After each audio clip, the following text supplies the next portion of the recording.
Kamusta? Ako nga pala si GH Tech at sa video na ito, titingnan natin ang ilang murang PC case na makikita sa Lazada. Tandaan na kung may coins at voucher, gamitin nyo para makatipid pa. That's it, din pang iniintay natin. Let's do this. Ang unang PC case natin ay ang Inplay Lite X22. Makikita agad na luma ang design nito dahil nasa taas pa ang PSU placement.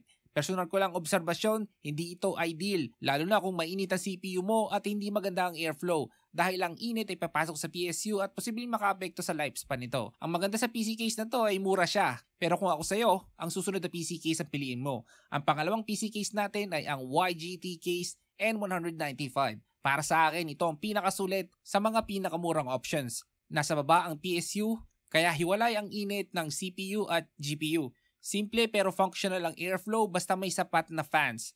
Para sa budget builders, ito ang practical at safe choice. Ang pangatlong PC case ay ang Inplay Seaview Case. Nilagay ko to dito para sa mga gusto ng dual chamber style case. Nasa lower back ang PSU, maliwalas tingnan ng loob at may aquarium style na panel. Pwede mo rin i-customize gamit ang small decorations tulad ng toy fish o aquarium theme accessories kung gusto mo talaga magbukang aquarium to. So yeah, maganda ito para sa mga gusto ng display type build.